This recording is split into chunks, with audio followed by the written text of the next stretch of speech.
Hey, everybody, welcome to the best traditional Catholic podcast in Catholic media on Friday night. Thank you all for being here. Obviously, as you all know, we are here tonight to celebrate what very few people, I think, probably ever wanted to happen. And that is our YouTube channel has just passed 10,000 subscribers. Thank you so very much for your support and making this happen. It's been it's been 10 months since the conclave, but I think it's been 7 or 8 months since we launched the podcast. We've had a lot of guests, and I want to thank all of them.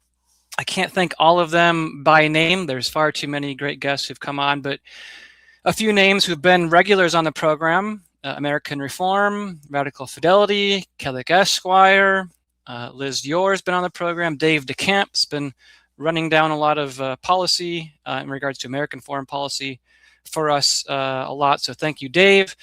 Thank you for all the clergy who've come on the show, especially Bishop Sanborn, Bishop Waugh, Father Geckle, who might be tuning in tonight. We'll see if his internet's working, as well as Father Michael Mary of the Transalpine Redemptorists. And of course, the sisters down in Florida, as well as Sister Loretta Maria.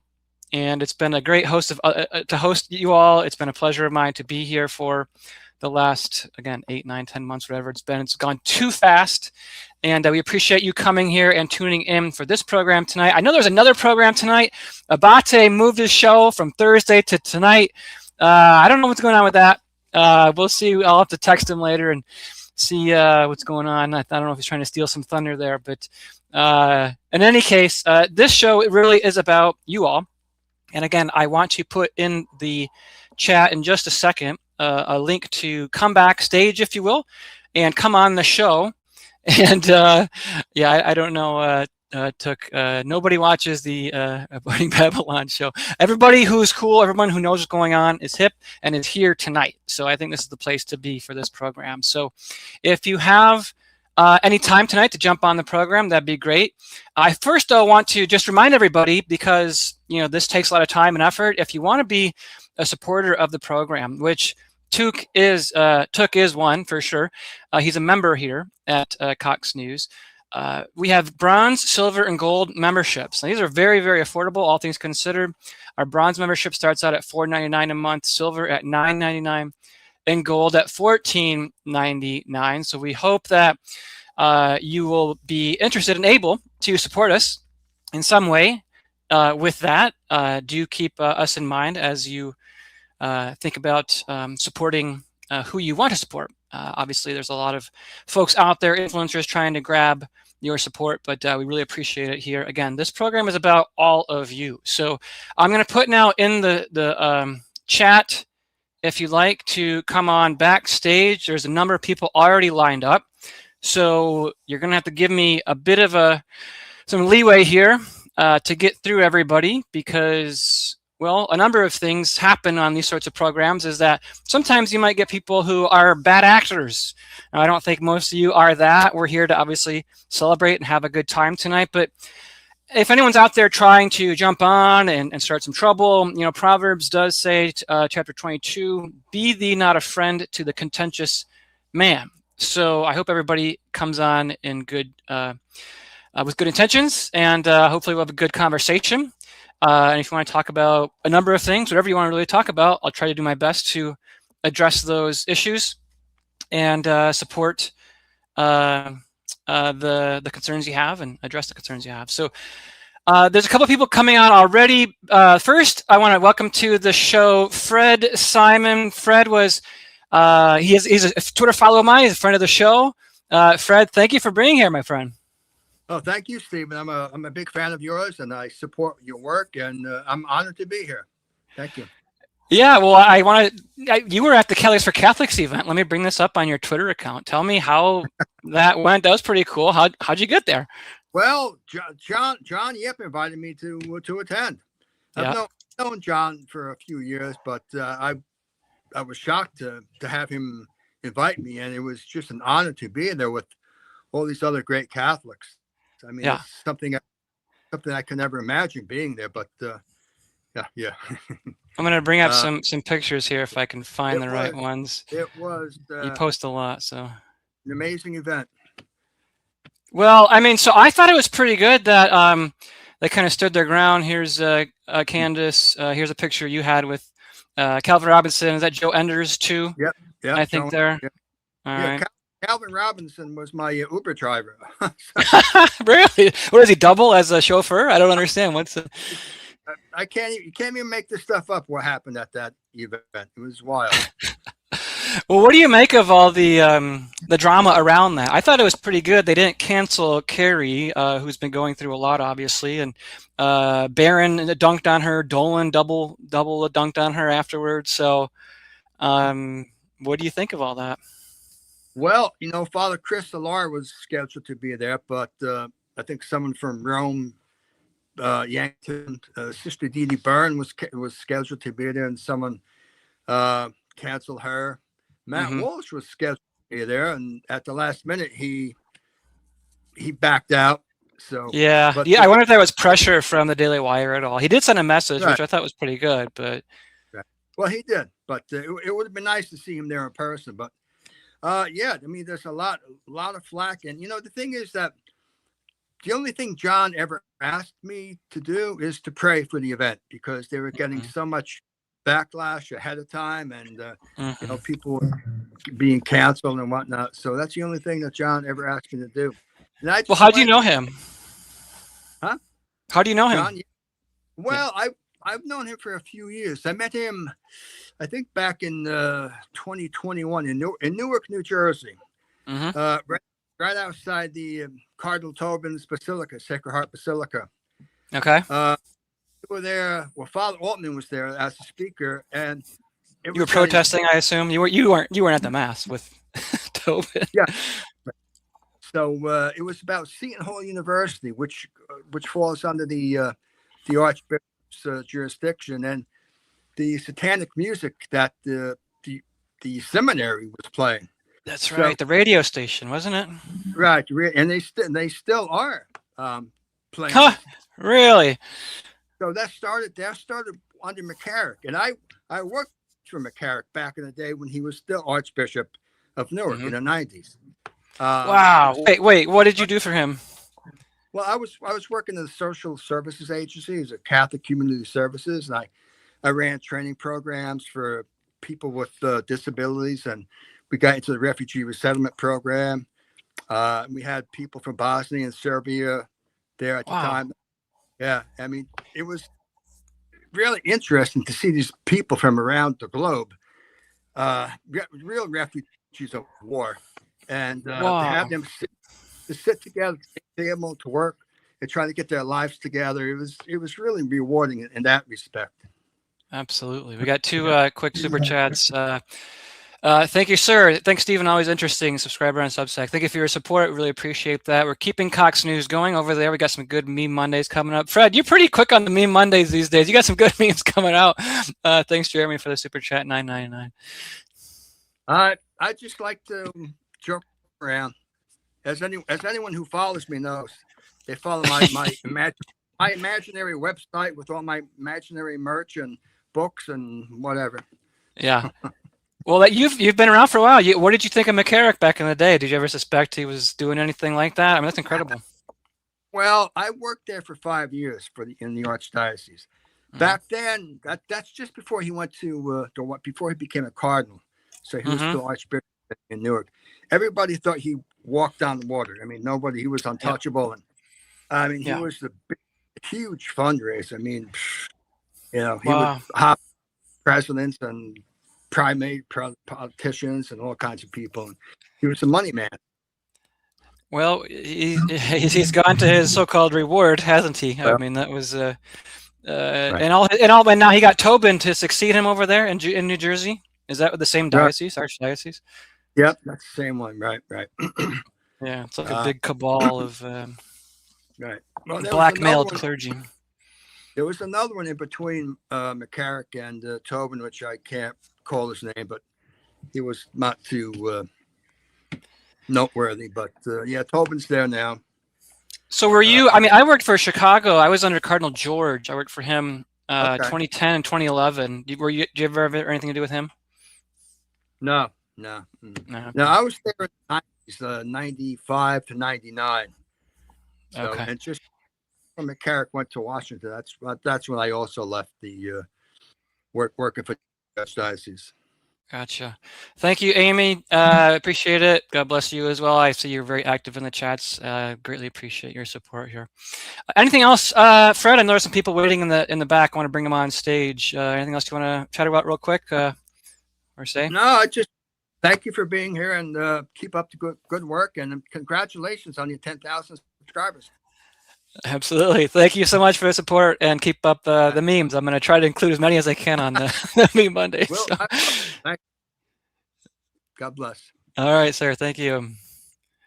All right. Next, we have Saint Rocco. Saint Rocco, how you doing? Great, Stephen. Great to be here. What a Yeah. great goal. Congratulations. Oh, it's all due to this viewers like yourself and supporters. I mean, the Yeah. channels can't grow without, the likes and the subscribers and all of that. So thanks for being here. We were talking actually before the show started. You have some history in Chicago. Is that true? Yeah. I was born there, spent 50 years of my life there. Was raised, before Vatican II. So I was quite young, but, baptized and First Communion before all that. And then, my journey as a young adult, always Hmm. stayed in the church, but was really confused by everything. And then I would say, when I got married, I was married into an Italian family, and my devotion to the Blessed Mother through them really grew enormously. So I got involved in parish life and just was hopping around from parish to parish.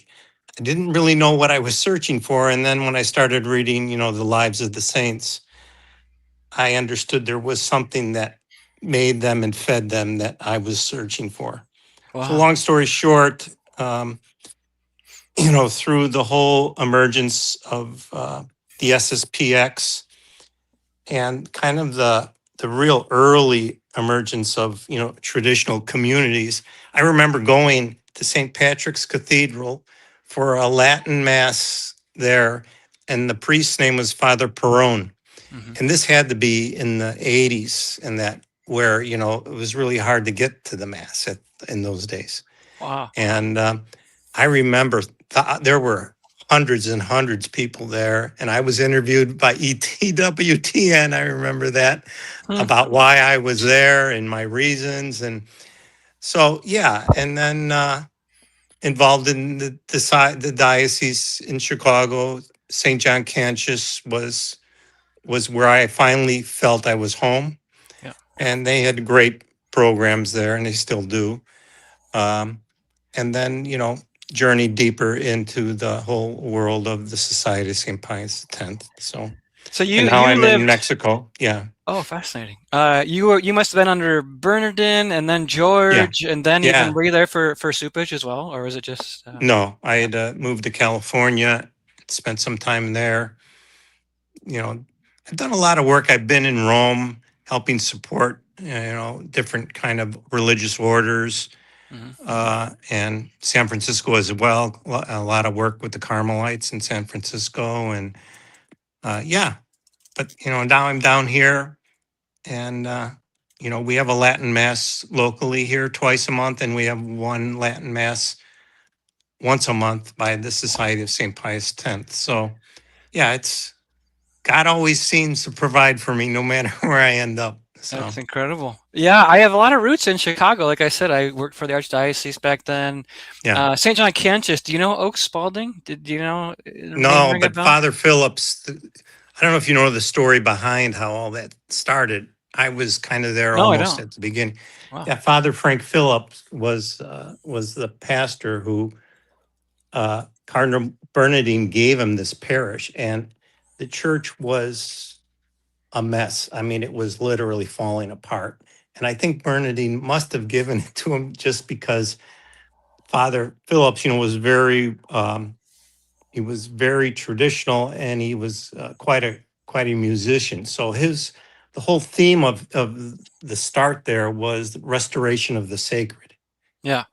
But that place, you've been there, obviously, right, Steve? Oh yeah, I visited. Yeah, it's beautiful. I'll try to bring it up on the screen here if I can find it.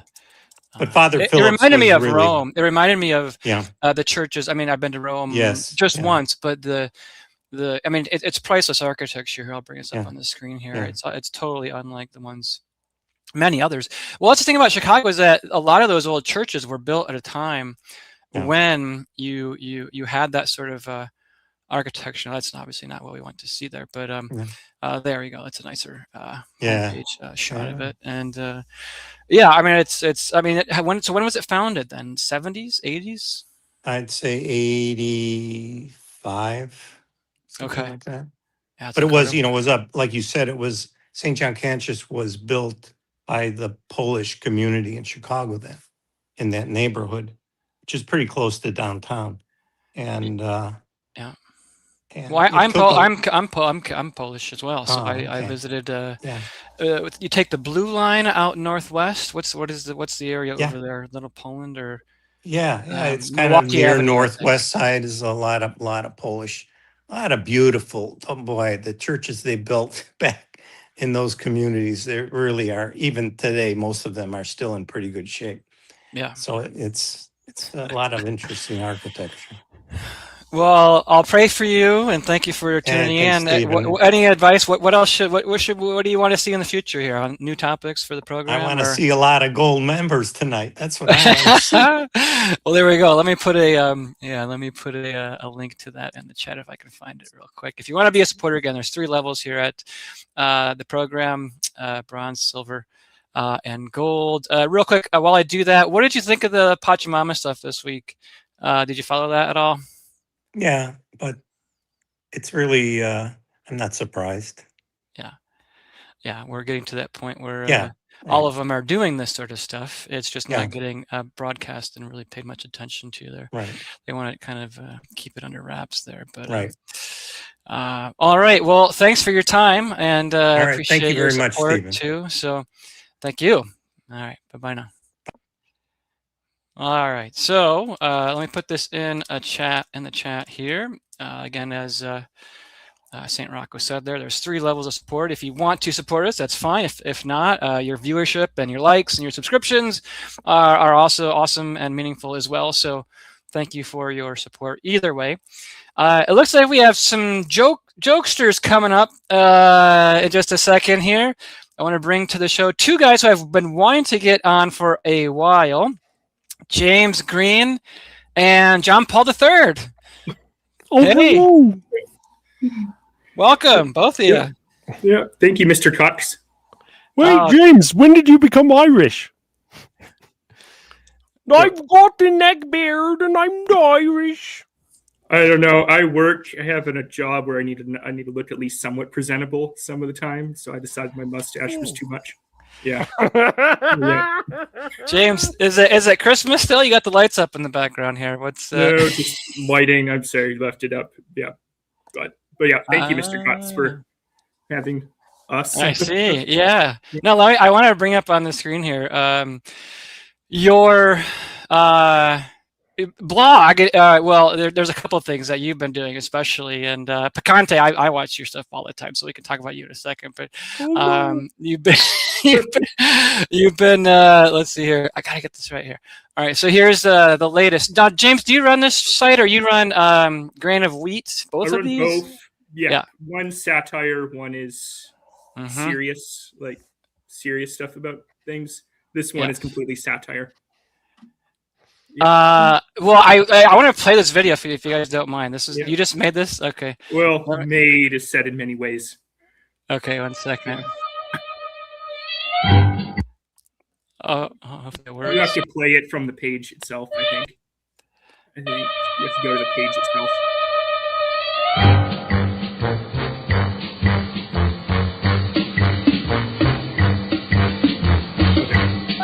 Contender, execute Operation Pachamama Fury.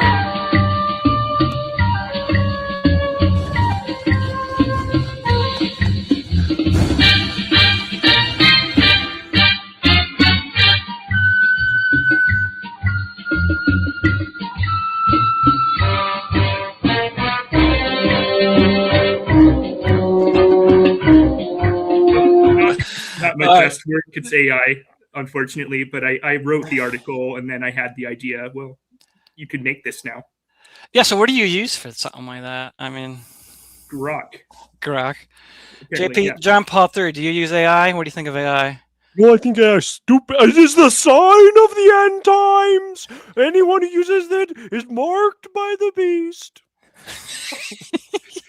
Well, what do you think of grain of wheat? I think James, your stuff here is awesome. Let me bring it up on the screen again. You know what's really funny? I don't know if it's funny or just sad. I was watching a podcast not too long ago, and something of grain of wheat was brought up.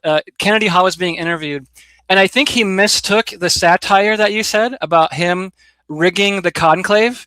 He thought it was a real article. Like there's an interview with him and somebody else at Pelican Plus, and so that was you guys, right? That article about that.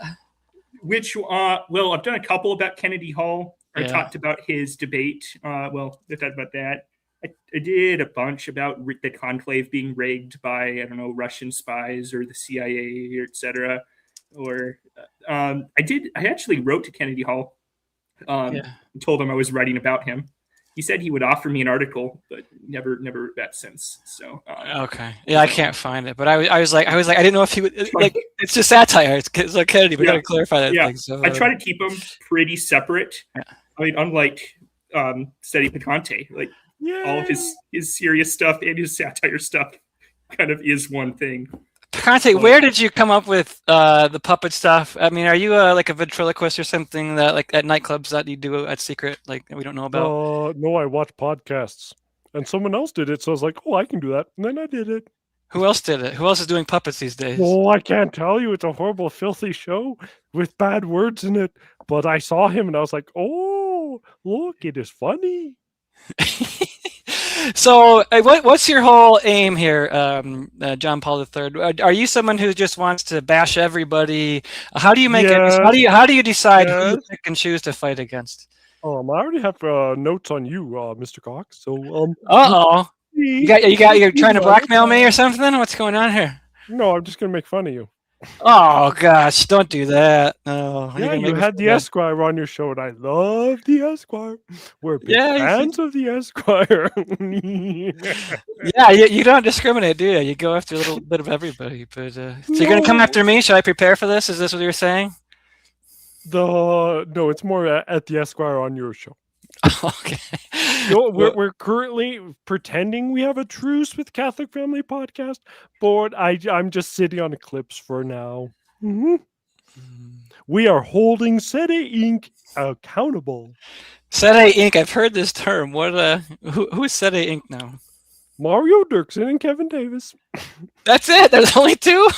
Oh gosh, I want to be part of Sede Inc. Can I be part of this? No, you actually have a brain. Don't be so mean. We can't include priests in this because that would be offensive. So, like, we actually have very few people we can include. We would include Stephen Heiner in here, but he's only with Bishop Sanborn. So, like, we have no choice. James, you're pretty on target with a lot of people too. I mean, but I think what you're doing is it's pretty it's widespread as well. You know. Yeah. Yes, how do you made fun of Roman numerals, and I didn't even read it. I was like, yes, I got the joke completely backwards. There is no Leo the 16th. Yes. Yeah, that one wasn't me. That was actually I have a couple other people involved. Someone named Andrea Madrigal out in California. She does some writing. Well, Picante, you've given me a bunch of ideas. And then someone else called Herod's Herald, who has his own site. Was hilarious. Herald is pretty good. Here 100 irrefutable proofs that Vatican II caused literally everything wrong with the universe. So, and it's like every 5 numbers, it's like, and by the way, my car keys are missing. Vatican II. It's like, oh, someone is taking liberties with this article.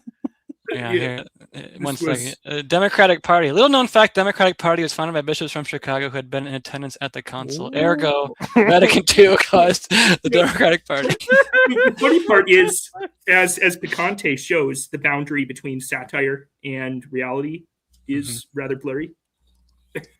So, like, I could probably find a way to make many of those reasons true if I wanted.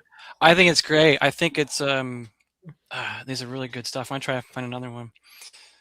Oh, well, it's good because it makes fresh content for the people who are already in here and already doing all the same stuff. It's like, oh no, not content of 40 different people saying the exact same thing. Oh, Pachimama didn't matter. Pachimama didn't matter. And I go, Pachimama caused the stock market crash of 2026.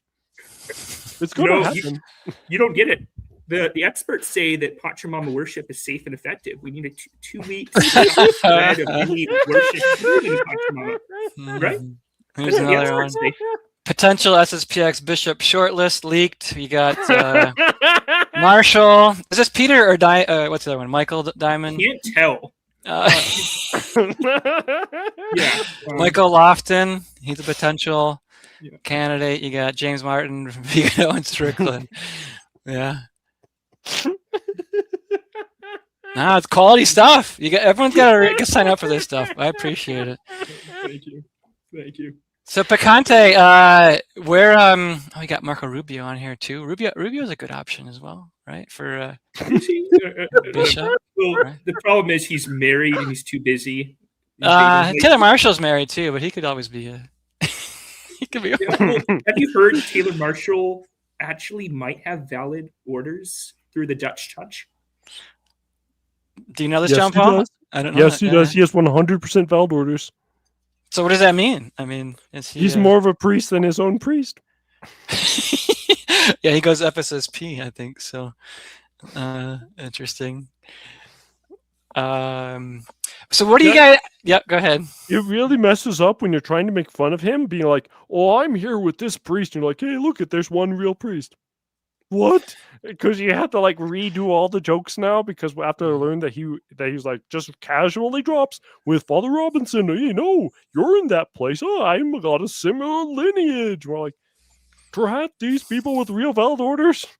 Go away. Picante, Chris Jackson's quite a fan of yours. How do you feel about that? He's like, hey, this guy doesn't respond to the DMs. I haven't sent him 17 in a row. It's like, oh, I'm sitting there on the bike back there, and he's like, bing, DM. Bing. Chris writes it never stops. Yeah, no. He's very active. I hope I scare him away one day. So you have a pretty loyal following of what? 13 people? 14? Is that it? Or is this really? Is this him? Mm-hmm. I don't know. I don't know if I can trust this name. One second. Hello. Hello, can you hear me? Yes. Yes, I had to join because SedeP is here, and James Green, who I was his inspiration to start his satire. Yeah, Is this Chris Jackson? The one and only. Boo! World reveal. No, he has a British accent in my imagination. Yeah. How did you? Is this the real Chris Jackson? Your voice is going to be scanned all over to figure out who you are. Your article 10 years ago on Trump was amazing. That Trump running for the papacy. That was the first satire that I really had read. Yes, that was so incredible. Thank you. Yeah, the one that's been yanked from the internet. Oh no! Yeah, what happened? From where? From the remnant? Right. I think I put it back up on another website, but yeah, it's been taken down unfortunately. But it got plenty of views. It went viral. It was really fun to write. It was back in 2016, and so I was just watching Trump rallies like 24/7, and so I just sort of channeled Trump, although that's not Catholic to do. But I'm not Charles Colomb, but I did the best I could.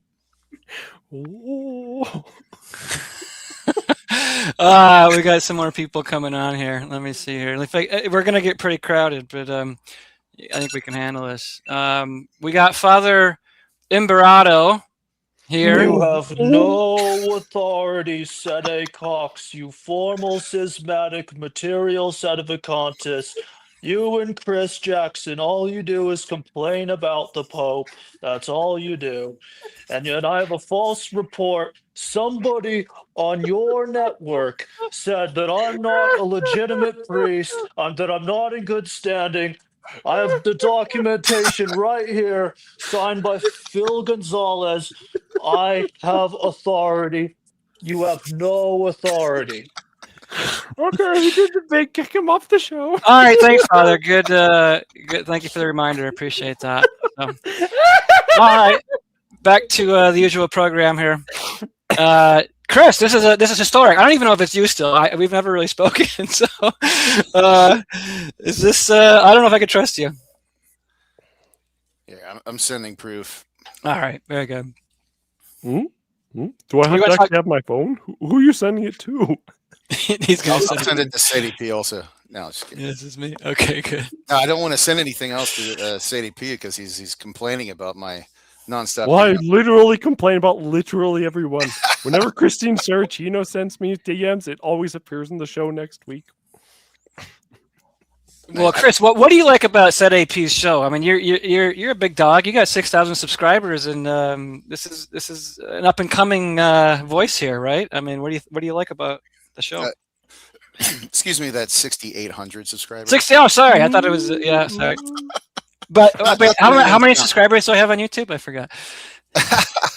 And not that anyone's counting. I loved SedePicante because he is able to convey insights into what's wrong with a lot of these influencers in a very comedic way.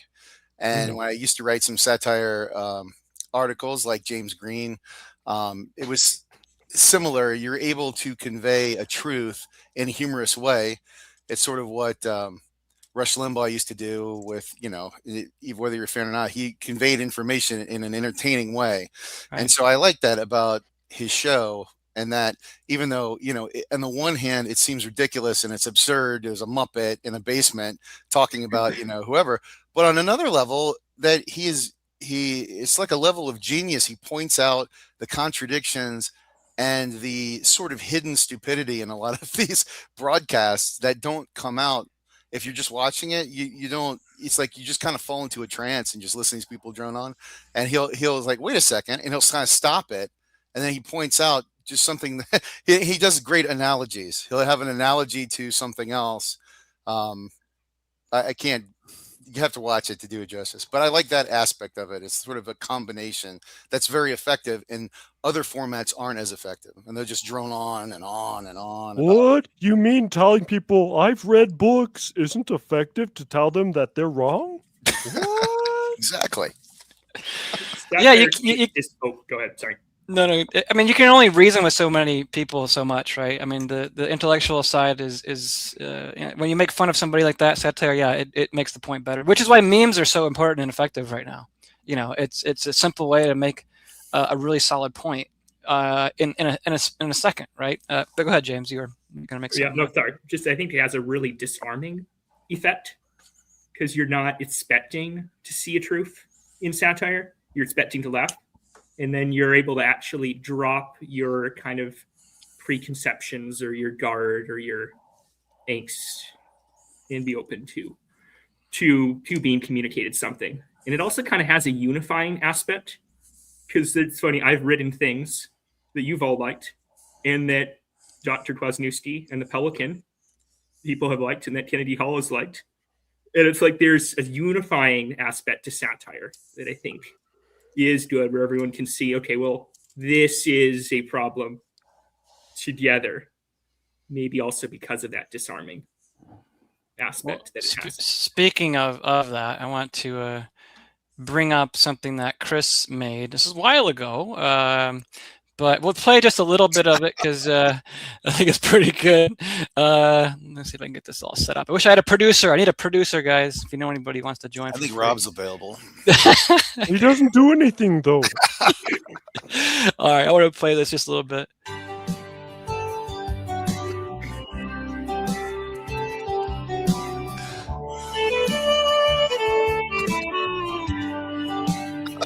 You used to shout, "This Pope is killing off the faith."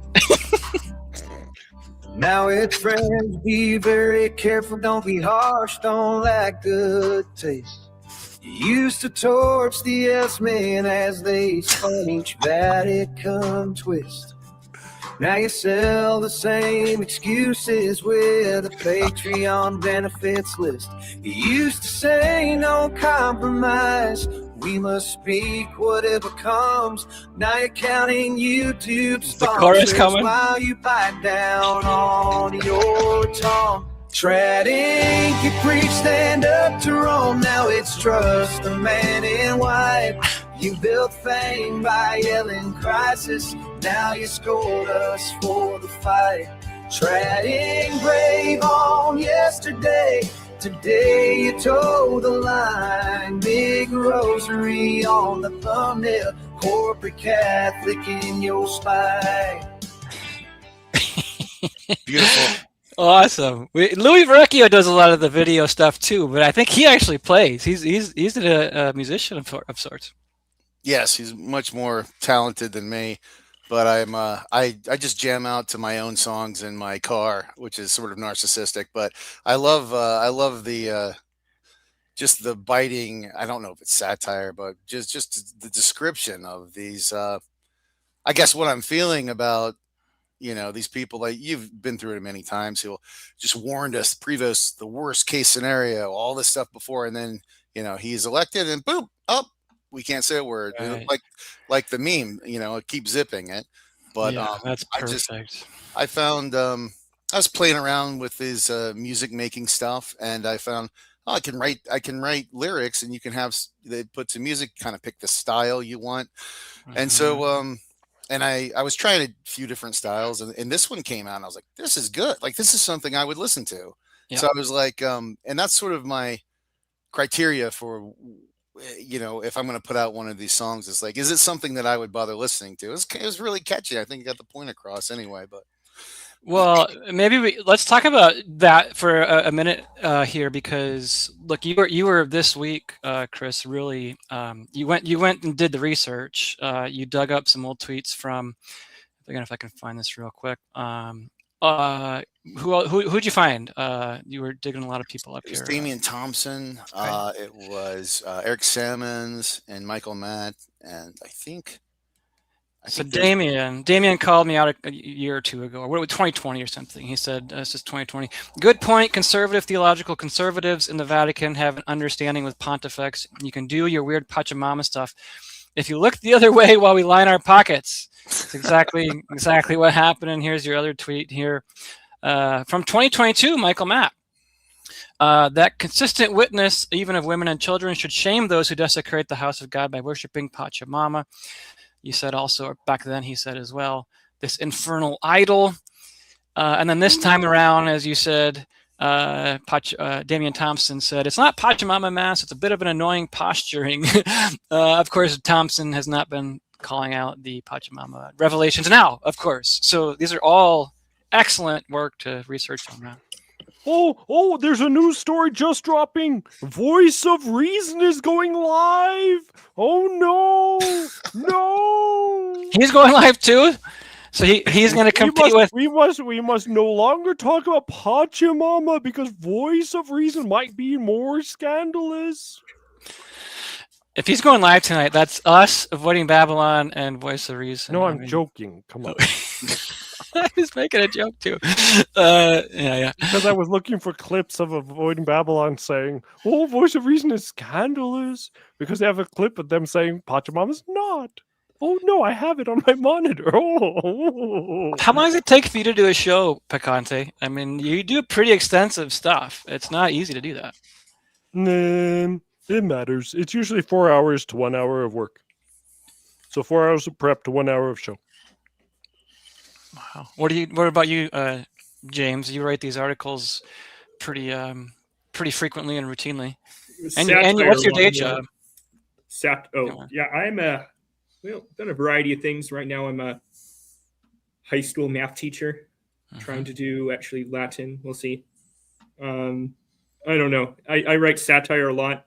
Serious stuff just takes me forever to write. Like I can't even get something out every week. depending on the things. Chris writes like 4 articles a day, so he makes up for it. Chris, tell us. Yeah, what is it? You drink 10 cups of coffee or something? I mean, this is. I heard that Chris lives in New Zealand, so when he sends me the articles at 10 at night, it's just morning over there. Chris does work. Seems to write at night a lot, but yeah, no, I think it's great. I think skewering Trad Inc. has been. I think it's the best branding marketing tool we've had.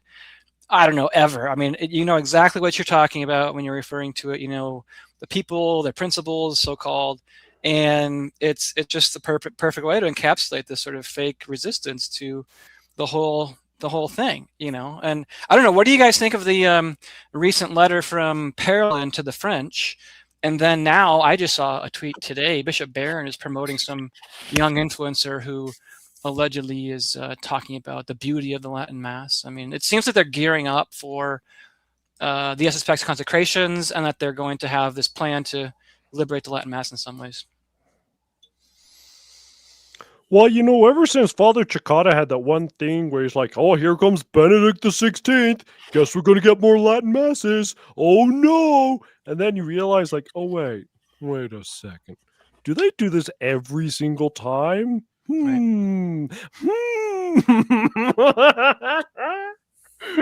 It's almost like if we just were like complete and total jerks and just did nothing but plaster Pachamama everywhere would have a TLM. So I just wonder if we could ride this wave. Well, I know, Chris, you wrote about this. You wrote Trad Inc. falls for it again. And bring that up on the screen. And obviously, they're all celebrating this fact. Okay, maybe there's going to be some Latin Masses, but I mean, this is a pretty good image too here. You know, Charlie Brown throwback. So, I had another version that I put on Facebook, and I don't know if I couldn't update it on Twitter, but it has the little Leo cartoons holding a Pachamama in his other hand. Yeah. Kevin Tierney here. We won. Only thing left to be settled is the peace conference. Talking about this letter to the French. Michael Matt, the war's far from over. The war's always far from over. Don't you know where he comes from? Don't think I was fooled by them. But we should also give in to them.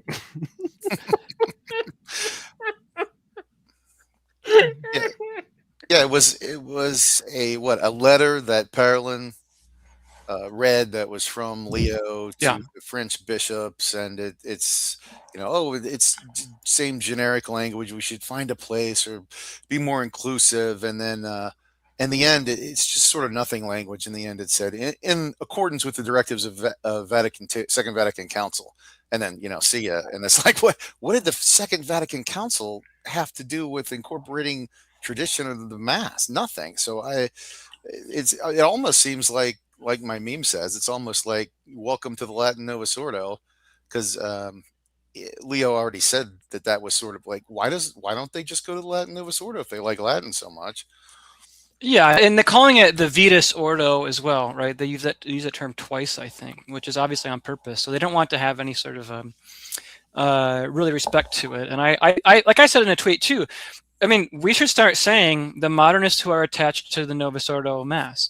Like, you don't use this language you shouldn't use this language as Trads. We're not attached to the extraordinary form, the Vitus Ordo, because again, it's about doctrine, and it's what the Latin Mass represents. It rebukes Vatican II's reforms and its new liturgy. So I think it's just shameful for all these Trads to get that excited about it and just say, oh, not even make a big deal about the language it's used, to just belittle all of them as just a subjective preference instead of an actual, counter-revolution. But I don't know, James, you're sort of in that space. You probably have a lot of friends in that sort of world. Do you think this is good news at all? I mean, our views are kind of all probably to the right of all of them. I don't know. I've been, if it's a bad thing, trying to pay less attention, because I don't think I was able to handle all this news and things well. I'm looking. I don't know how to respond to that in the moment, other than I've been thinking quite along the veins of TLM Ryan, and looking a lot more at the data, the long-term trends, thinking a lot about that. And I'm like, well, to me, at some point, there's no way the revolution can hold on a demographic basis. I mean, just basically TLM Ryan's argument.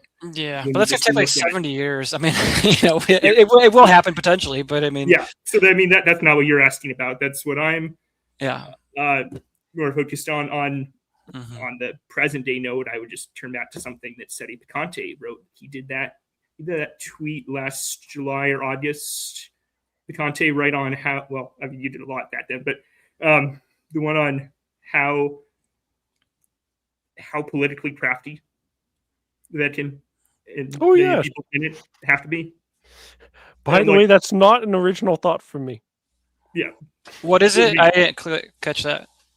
How Well, the politically backstory crafty. was my little brother says to me, "Hey, Michael, since my name is Michael, you know that the Vatican's been around for 2,000 years pretty much? And it's like the politicians from Rome became converts and they backed the church. And then all the smart ones in Italy, and he just kept going on and on and on. I was like, and then he was like, so what makes you think anyone today in trad can understand how much human capital is behind the popes now versus like, oh, look at, I'm Chris Jackson, I started a little newspaper. Oh, he doesn't have 2,000 years of politicians. He's got accumulated 6,800 knowledge. followers, though. It's pretty good. Almost So- 6,900. So probably the way the Vatican works is they sit down in a boardroom, dun dun dun, the mark of the beast, and then they all say, "Hey, how are we going to play this out?" Like, it's very intelligent what they did with Leo. It shows they're brilliant. Well, They're completely brilliant. do you? Well, a couple things come to mind. Where do you think he came from and was chosen from? Was he sort of selected to be Francis's successor? Was it really, an organic thing at the conclave? 2 days in, I think the third vote they had decided on him. I mean, there's been a lot of reports on the conclave itself. Well, since we live in an American-centric world, the Pope has to be from America or against America, or both. So we have a Pope from Chicago who's against Trump. Isn't that great for division in America? And what do American politics thrive off of? Division. And American politics always end in war. The war's going on now. We're coming up to midterms. More division. It's great. He's perfect.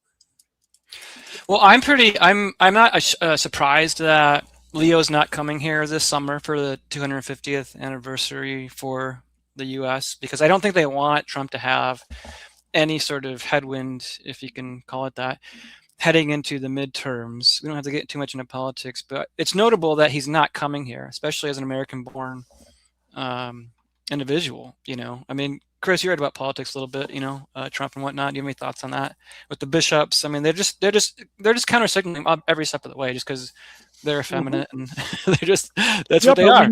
We know Trump isn't going to give up. So that means they have a free reign to keep counter signaling forever. Like, this is a huge green light to every single liberal bishop there is. And what have we seen since Leo got in? Just that. Yeah, on my Substack, I have this clip from Charlie Kirk, and he nails this because he says that the reason, or he hints that the reason that Prevost was elected was to just counter Trump and on immigration, things like that, and it's almost like that's what they did. They got an American Pope who's left, who is going to just.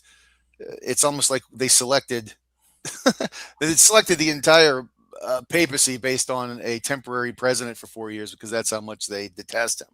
But economic self-interest, right, Chris? Because I looked into how much of the finances of the USCCB, Catholic Charities, et cetera, like how government dependent, even just that part of the system, let alone the whole, like that I like to focus on is the managerialist transformation of so many aspects of the church. I call it the managerial infiltration above anything else.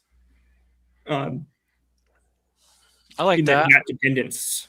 That's a good analogy. They slept in their self-interest, and it almost didn't even have to be too much of a conscious thing. Of course, there are probably people talking about that. It's just, well, we're going to make decisions to keep the machinery going until we run out of people and run out of priests. And well, they don't talk about that. It's a hilarious thing. They don't really talk about that. There's no real concern for the demographics, but Yeah, I think the more it goes on, the more apparent it is that he's not going to be. Well, I do think they will probably do something with the Latin Mass. I think that letter to say be generous. I think it's going to be part of this larger build-up to the SSPX consecrations, and it's going to be basically. I don't know what it will be, but I think they're going to not want folks to go to the SSPX. And do you guys have any predictions as to what's going to happen with the consecrations? I'm hearing either 4 or 5, and then the names will be announced probably in May. But what do you think the Vatican will do after this? You think we'll see more overtures like this to other communities? Because France is like the headquarters of SSPX. I mean, Marcel was French. What if Trump goes to the consecrations? he co-consecrates. No, he just goes to them. It's like the screw you to the liberals. That would be nice. I actually would. Well, I don't know. I don't know what to think of that actually. Well, that is a very 13th century traditional type of thing to do. You have the Ghibelline versus, etc. The Holy Roman Emperor versus the Pontiff. I do wonder what politicians would go. I mean, would Louis XIV's like great grandson? Isn't he someone who's still in France? And they're saying we want to restore the monarchy with him. And I wonder if he'd go, or Marine Le Pen. You know, all these French so-called traditionalists. James, that would make a perfect satire article. Trump attends the SSPX concentrations. Gives the homily. Gives the homily, obviously. Yeah. He goes after the bishop consecrating, and he's that's your project. Write a script of what Trump's sermon for the SSPX consecrations is. We're gonna make it so great. It's gonna be awesome.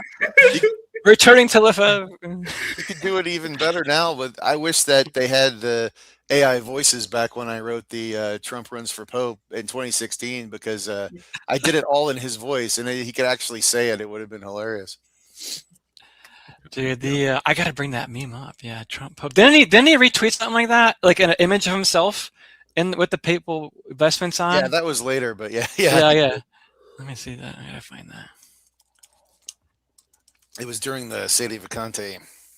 That's right. Okay, here, I'll bring it up. Yeah, 1 second. All right, here we go. Here's he actually tweeted that.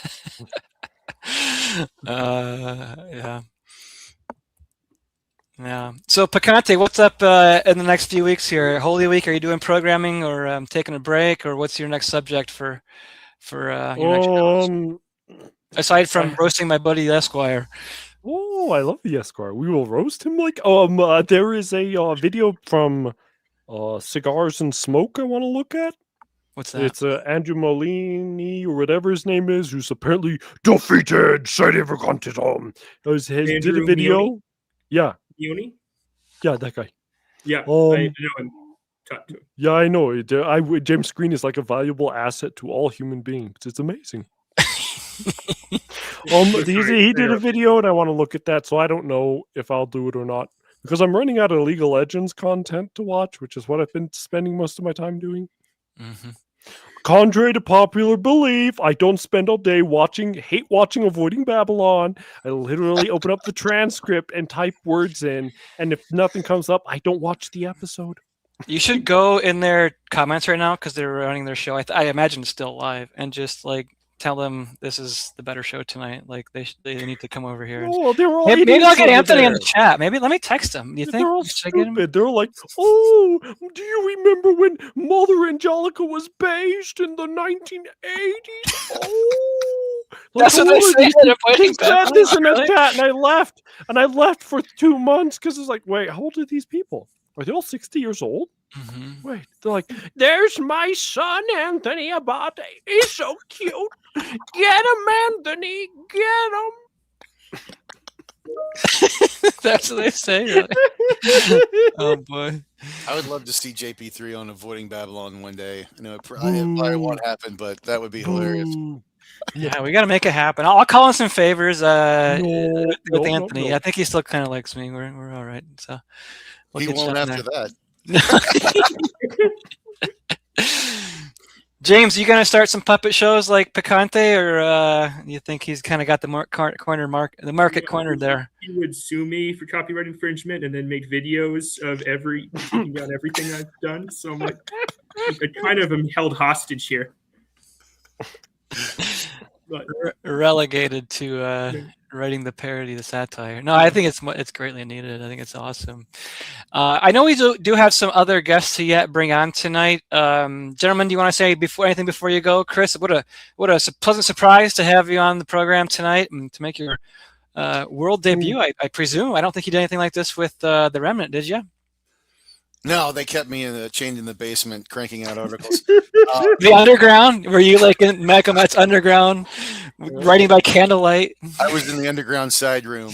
Yes, but yeah, I wanted to jump on because I saw James and SedePicante there, two of my favorite funny men, so I couldn't resist. And of course, you, Stephen. I was gonna say I'm not too funny, but I'll take it. So, well, thank you, Chris. What a pleasure. And Picante or James, anything else from you guys? Nope. Thank you for having me. And probably need to also apologize for some of the comments I made a year ago when I first was reading you. That was really bad on me for a couple of reasons. Water under the bridge. Yeah, very sensitive time back then. Don't worry about it. Just for clarity, there was that was when I was fired from LifeSite. I did a fundraiser, and James wrote an article saying, are people intentionally getting fired to fundraise money? Yes. And I kind of got angry, so I was like, come on, man, you don't know the whole details. But the problem is I was trying to get reads, and I was in it for the reads and well, I think that's happened. I do think that's a phenomenon. I mean, I don't know if it's entirely unsubstantiated to say some of that stuff, but I think I just apologize that my attitude, I realized, was actually the same thing I was criticizing. No, get him! Get him! Don't apologize. Get him! God bless you. You're too nice. No worries at all. Okay, Picante, last word, buddy. Here you go. Okay. Sorry, John Paul III. Sorry. That's all. Bye. Thank you. All right. Thanks, guys. Have a good night. Appreciate it. Thanks. Okay, bye now. All right. Thanks, James. All right, everybody. We got some more guests coming on. Looks like American Reform has joined the program. Thank you, my friend. Hello, Stephen. How are you doing? Hey, thanks for being here. Thanks for coming on. It's almost 9 o'clock here, but good for you to be here. It's good. That's going to be a tough act to follow. And that was really an act. Chris Jackson, world debut. I didn't even know he was coming on. I mean, that was pretty hard. Oh, I know. It was great. And it's a great conversation there. You guys really covered a lot. So I just want to congratulate first and foremost. That's the most important thing for your run the past year, really ever since the election, doing so well and speaking truth at an unpopular time. And right now, I think you're being vindicated increasingly. So I want to congratulate you for that success. It's well earned, and for making me a regular on your program somewhat in the latter half of 2025 and a couple times here in 2026. No, I think we have a lot to say, and I appreciate you coming on. And absolutely, I think especially you on the JQ and just providing the receipts is so important on all of these big issues right now, especially now that we have this Americanist issue to tackle. Michael Knowles is out here talking about the American founding, and you have the evangelical Zionists who are hitting back, and the Ted Cruz thing. I think it's perfect timing for someone like yourself, really, who understands these issues. And your journal on your Substack covers a lot of this. I'll bring it up in a second. So yeah, it actually is a really good confluence, and I'm happy that you're someone that's interested in these kind of things too, church-state relations, and especially with how Vatican II influenced a lot of the way that Catholics, unfortunately, look at things, because what it really did was baptize the American constitutional paradigm. And I know we've talked about that before, but I'm really excited to see what you do going forward. And it's one of my areas of interest too. So I think that ties in very nicely. Well, I think there's a lot to do. I mean, we have a multi-front battle. We have to push back against, the Michael Knowleses of this world. We have to push back against the neo-trads, the neo-integralists, right? And there's a lot of arguments to be made. And I think, there's a lot of people coming who are interested in these arguments and putting forward, what Radical Fidelity has said, an integrally Catholic position. So we need to be integrally Catholic, and in every way. We're not just saying integralism, but integrally Catholic. When it comes to the faith, the church, and everything. No, exactly. And just to make sure, can you hear me? Is that coming? Yeah. I think so. I saw someone commenting, and they said we're not able to hear them. Okay, that's good.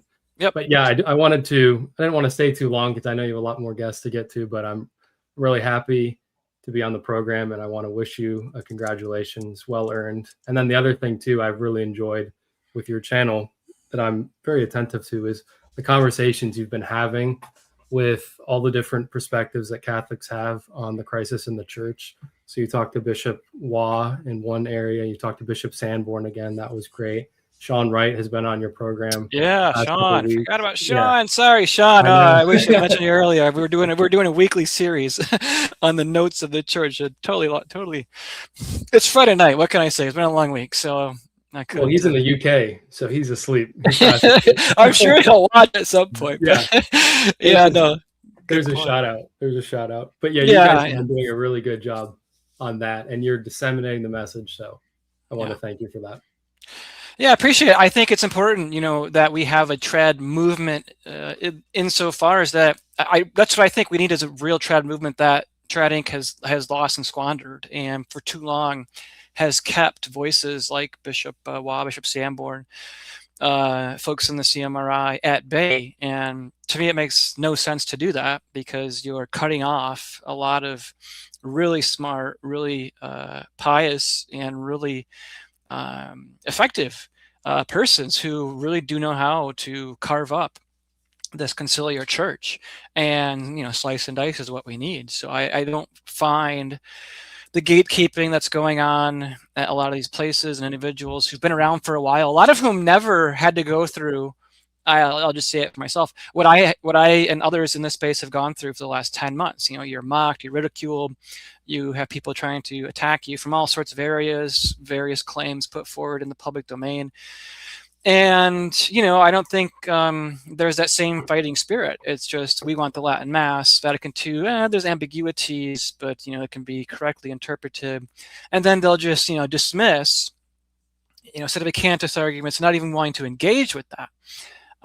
So I think that's sort of not the way things should go. And, if God wants to grow this channel and people are interested and like it, I'll use the influence I have for fighting the true contra-revolutionary traditional cause. The real faith really is all we're fighting for, is the Catholic faith. So a lot more miles to go.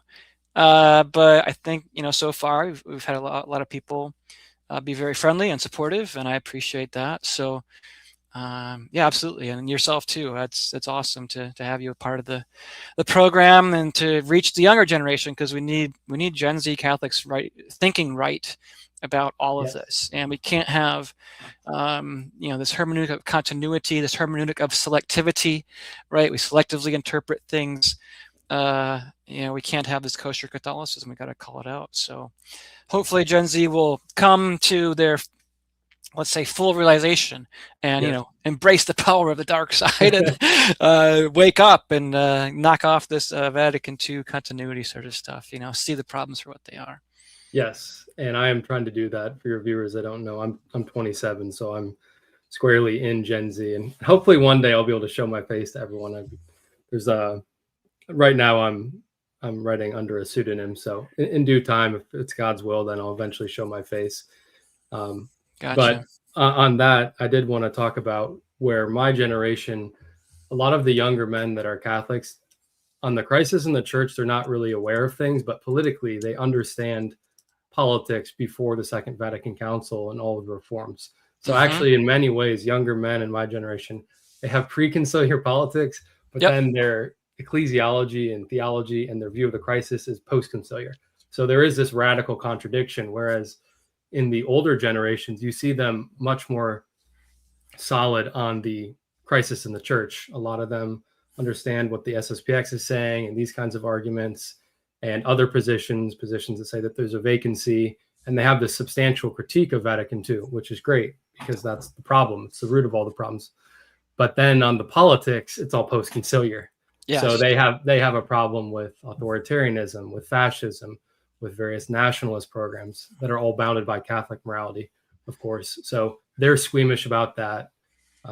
We got to streamline a lot of this stuff, right? We got to think clearly, post Vatican II, traditional before, traditional after, and the rest is an aberration. The entire Enlightenment project, as I think you and Esquire on last week's program said, needs to go. Right? We need to reverse like 400 years of this mess. That's how deep we're in. So let's not get caught up too much with the day-to-day. Obviously, politics, current events is something to keep an eye on, but we're fighting a larger battle, and really for the church, right? Because so goes the church, so goes the world. We fight for the faith, and hopefully God rewards that, right? And converts souls. So we get good clergy, and the faithful will follow. Yeah, and as laymen, we have our state in life. We have to do what we can to the extent we're involved in politics. We obviously need to have a Catholic outlook, but the one thing I've been warning others about is falling into kind of a overly negative posture, a very defensive posture. And so it's important to criticize, and I definitely criticize myself, but we have to put forward something substantially positive and progressive in the good sense, because all of that rot is going away. And I think in the future, there's an awful lot of brightness, even though right now it is extremely dark. Don't get me wrong, but I think that all these old structures, the liberal structures, they're rotting from the entropy in them because they were founded on false principles. So I am very hopeful going forward and providing that positive vision. And hopefully I can bring the young men along, and then the older men will kind of all come together, and we'll have, like you were saying, this integral view of things. Right.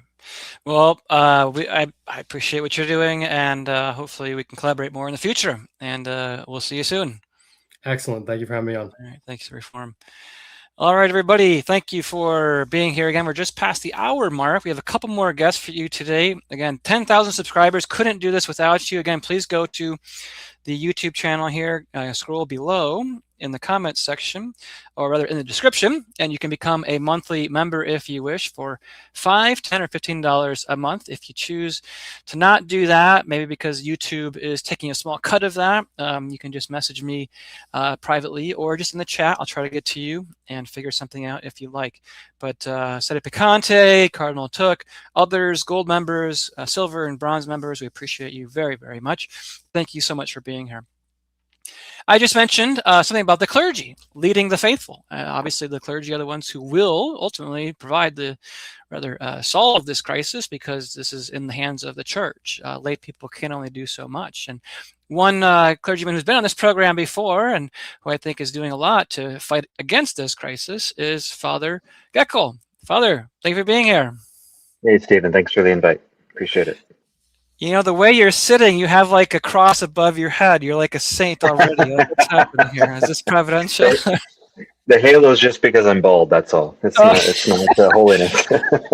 I'm getting there with you. It's coming. I can sense it. I don't know how I feel about it though, but it's good to be here. Thank you for coming. And you were part of the show before. We had a conversation with Matt Gaspers once upon a time, and I'm looking to have you back to do some other programs. What's on your mind lately? How are you doing these days?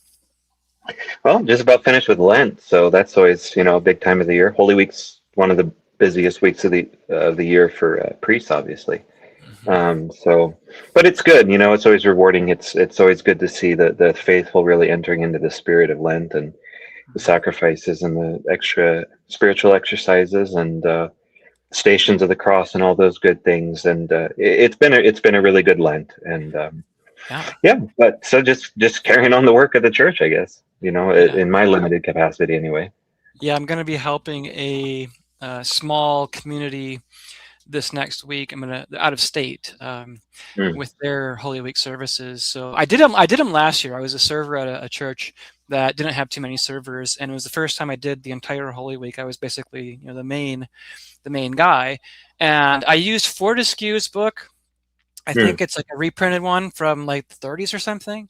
And I mean, that was really intense, just knowing or needing to know the rituals and every little thing that was included in those. I mean, how do you prepare? I mean, you've done it Holy Week probably for, I don't know how long you've been a priest, Father. Almost 10 years now, actually, believe it or not. But for me, I guess for me, because I grew up in the samurai and I was serving when I was 9, and then in the choir before and after that, it really helps because you're kind of invested in the liturgy all throughout. So for me, doing serving practices and getting through the liturgy, that's pretty simple for me. That's not too bad. It's not too difficult, just because I grew up with it. Maybe you can come with me and just do it all for me instead. I mean, you could you could train me on some of these. No. Every priest, every parish has their different, slightly different ways of doing things. So I'm not going to step on anybody's toes there. And you do pre-55, 55. What, I don't even know some things. The Holy Weeks have changed. There's disputes about all this stuff. What does your Holy Week look like then? Yeah, we follow the liturgical reforms of Pope Pius XII. So post 55, I guess you would say, or whatever. Now, did I hear Monday, Thursday feet washing? Was that an innovation put in there, or was that something done before? I don't know. I just know that's what we do. It's in the books. I don't think it was an innovation, but anybody can correct me. I thought it was the bishop does that for priests. Like that was something that he did for the priest, not something the priests do for the laity. And of course, now you have, I mean, Francis and Leo washing the feet of women and inmates and stuff.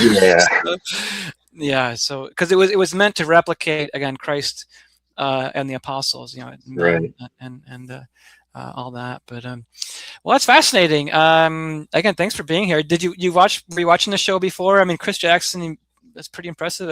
It's been a fun show so far tonight. Yeah, I got to hear Chris Jackson for the first time. I've been following him on X for a while.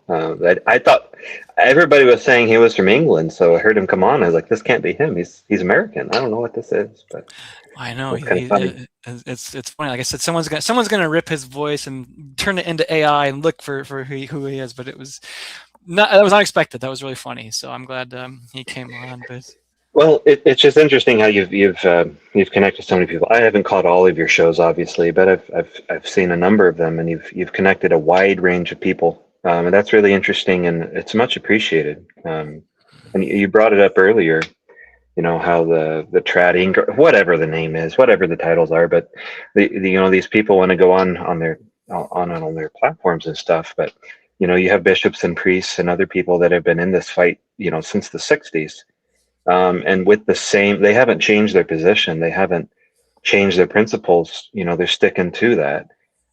But they're just they're treated as outcasts and treated as not serious people and everything. But if you actually knew them or you actually talked to them, I'm not saying me, I'm like the worst example of this. I'm saying, like you mentioned Bishop Sanborn, and Bishop Ra is newer to SedePicante's position, but Bishop Varunas and Bishop McGuire and others that have been doing the same thing for decades.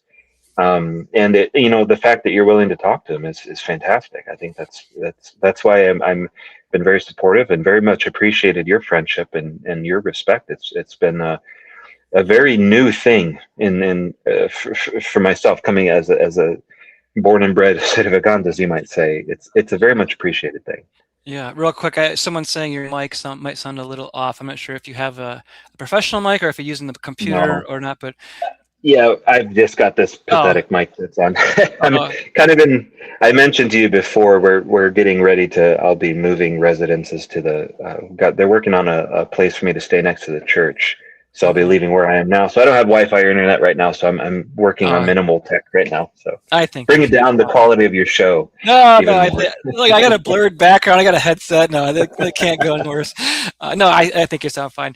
But to your point, yeah, look, I think, there's all these pillars, if you will, of personalities and individuals who have, some of whom for sure have built up their brand in a genuine good way. A lot of smart people here who mean well, I think, but I think the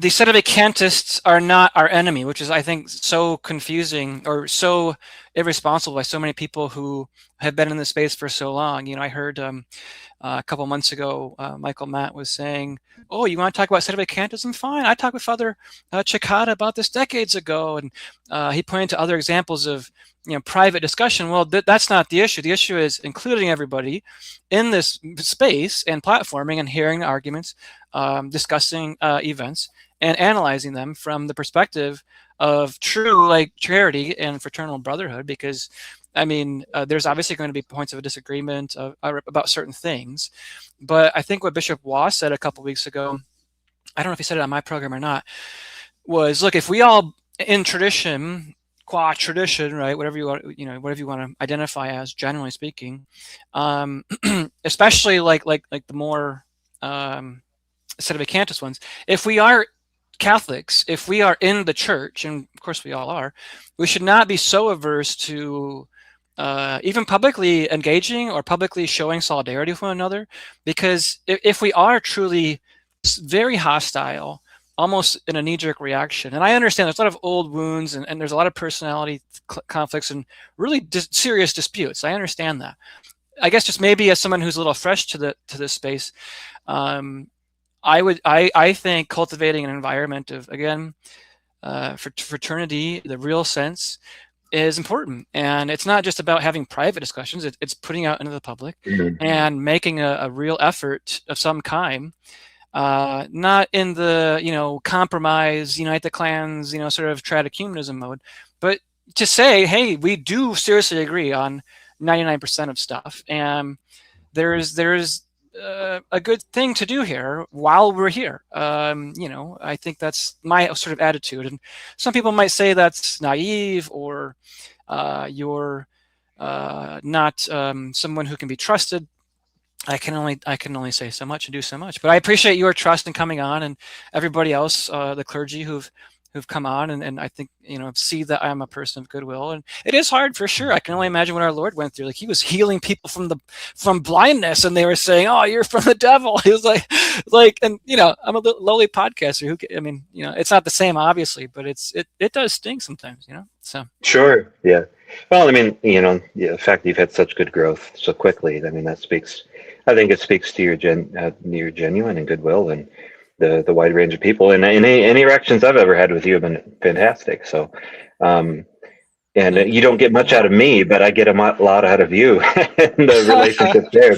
But what you were saying earlier is look at what we're up against. Look at the difference. Samurai and others get blasted because we follow the. You mentioned it, that Pope Pius XII's Holy Week, and people say, "Oh, this modernist, that's crazy. How could you do this?" We're just trying to follow the Pope. And look at what we're up against. Compare that. We've got Francis having dinner with trans people. We have them worshiping Pachamama in the Vatican. We have them congratulating the invalid female, even if they was a male, it would be invalid. Archbishop of Canterbury. Right. That's and you want to throw mud at SedePicantists for trying to be faithful and just be honest and consistent when you've got Pachamama worship coming up here. Come on. Yeah. What? Look at the difference. Yeah, the irrational schizophrenics are in the Novus Ordo hierarchy, right? This is where the problem is. Yeah, yes, every sort of group's going to have eccentric personalities and persons who sort of are taking things maybe too far. But if you go to the Novus Ordo Mass and you're believing in it and you're supporting it, this is the Bonini Masonic Mass, right? This is abnormal. Okay, people, so to defend that. Right, and to also defend, again, you brought up the Anglican archwoman or whatever you want to call her. Leo says, "Your grace," right? He said, and he just said a couple weeks ago, we are one with the Anglicans and Orthodox, and we do not want to further pursue theological disagreements or focus on them with you all. And so the abnormality is there. So any sort of issue folks have with SedePicantists or others, it's from this. You have to trace it to the source, right? It's like when you cut the head off of a chicken, it's just running around, and it's going to fall apart at some point. So that's what you're seeing. This is not inherent to the spaces, if you will, that people are seeing. So I would ask Novus Ordo folks and influencers, are you one with Leo, who's now accepted and said he's one with this Anglican so-called female archbishop? That doesn't make any sense. Like explain that to us. Like, how are you one with him? How is he the Pope if that's the case? So it doesn't make much sense to me when you turn it around. I think that's the point of a lot of apologetics needs to focus on and really put the pressure back on those folks, I think. Sure.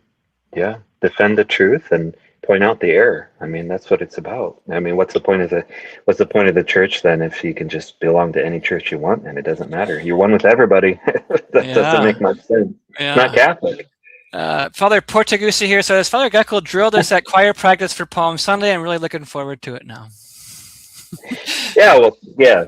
Porta's got a great member of our choir there. I grew up singing and had a lot of experience when I was in Omaha in high school and seminary. So I once a week when I make it join the choir and drill them a little bit. I really enjoy it, and they've been doing really well. They've been growing. It's actually been awesome for me because Christine says it'll be on point. Yeah, we'll hope so. I can't direct it from up at the altar, so no, they've got good directors and everybody, but it's been really awesome because this has been a really good year for our choir. Our parish has really grown a lot, and I've been a priest for about 10 years now. I've already said that, but it's so funny. God has a sense of humor because choir and music was something I loved so much. I really got into, and we really tried to work on it a lot when I was in high school and seminary. And then so you can sing as a for priest, it's not right now. As a priest, that would be awkward. As a priest, this is the first. These past 2 years have been the first time that we've actually had a really solid choir. In my whole time as a priest, everywhere else I've been, there was no choir, or no really solid choir. So it's been really nice to finally, get a even better choir and harmonies and polyphonic and better chant and everything. It's, there's things you can do without, but it is really nice when you have it. It's really great. I wish I had that gift. I said I was serving at a church last year for Holy Week, and the priest just had these pipes. He was a former monk, and he majored in music when he was undergrad and when he was in school, and you could tell. And I don't have that gift, but I love the priests who can sing well and make the mass audibly pleasing. And that's a real gift. And the choir, anybody who can sing and understand that stuff is top notch in my books. It's been so exciting for me because that our school, we've got about I think 21 kids in our school now. It was pretty crazy because we started the year with 11 and now we have 21. So we had people move here and people join. So it's like doubled. And there's 7 or 8 high school kids, and they all love to sing. The boys and the girls, they all love to sing. So once a week instead of theology class, once a week we do choir together, and they love it. They've got a lot of talent, and they're getting better and better and better, and they love it. And I love seeing that because that made such a difference for me in my high school years. Do you think people can train and improve their voice over time? Like, because people will say, "Oh, I'm tone deaf," and they don't try to sing. Do you think people do they doubt themselves too much when it comes to their own singing abilities? Do you find that's something that some people need a lot of training. Some people just, if they put in the effort, they'll get way better. Some people are just more naturally gifted. But I don't know the answer if somebody's really truly tone deaf, can they never sing? But I've seen some people that I thought were pretty darn tone deaf actually really advance and really get better, really get good. So yeah. It's kind of funny. Well, thanks for being here, Father. Appreciate your time here this last Friday before Good Friday next week. Anything else you want to add before you take off for Holy Week? And it's a grind for sure, so pray for you. Oh, but it's worth it. It's worth it. No, thanks for having me on, and thanks for all the work you do. I think it's a really good thing. It's very needed. It's amazing how God provides, when there's a need, when there's a time, when the time is right, God provides. And I think this is an example of that. It seems like there's a bit of a shift in the trad world. But I'll just end with just a mention. Porta mentioned in the chat earlier, praying for Sister Claricia. She passed away on Tuesday, the Feast of St. Gabriel. And she was a Notre Dame sister before Vatican II happened. Oh, okay. She was there for many years. She was very well educated. She said she got about, they really specialize in education at that group of sisters, the Notre Dame sisters. She said she had got about 300 college credits while she was there in her training, in her formative years. like a lot of education plus everything else they were doing. And when Vatican II happened, they had a nun go over to Europe to learn the new religion, basically. And they came back and implemented it then, and she just couldn't. It was just a complete. She was a Protestant in her youth, and she converted to Catholicism and read about liberalism as a sin and these other things. She's like, that's what's happening. And so she couldn't take it anymore. She found the CMRI. She was the CMRI for some years, and just for different reasons, she left. But she was living as a nun, living the rule of the Notre Dame sisters till today. She's 85 years old when she passed. But just she helped so many people, and just one of those wonderful people to talk to that was like, knew this was wrong, knew this was not the Catholic faith, knew what she had to do. She's got to stick to it, even though it was so hard. And doing it by her own, the people that trained her, the people that formed her was, going along with it. And she's like, no, this is wrong. This isn't Catholic. But anyway, she passed away this week. I'm quite sure she's in heaven, but if you wouldn't mind praying for her, that'd be appreciated. It was truly remarkable. I gave her extreme unction last week on Friday. She was able to respond. She was, responsive. But then Tuesday, Maria texted me, one of my parishioners that was helping her, and said she's not going to hang around more. I got there. I gave her extreme unction, absolution. We prayed the prayers for the dying for her. And then I was going to leave because I thought she might hang on for a while. I gave her a blessing, and then immediately when I finished the blessing, she passed, like immediately. Wow. Like the timing of it was truly providential. God made sure she got those last graces and blessings and the sacraments one last time. And that was just a little sign and testament of, if you're faithful to God, He's faithful to you. Don't ever doubt that. And even if it's hard, you're not going to regret, fighting the good fight, in the end. So I just wanted to mention her, Yeah, I had school sisters of Notre Dame in grade school. Really? Okay. I went to diocesan school, and actually I found Sister Frances Marie. This is her obituary. She passed a while ago. This is 2015, but she was my second grade teacher, and you can see she still sort of wears the habit here. And she passed away at age 88. So she survived before and after the council, and I remember those nuns were.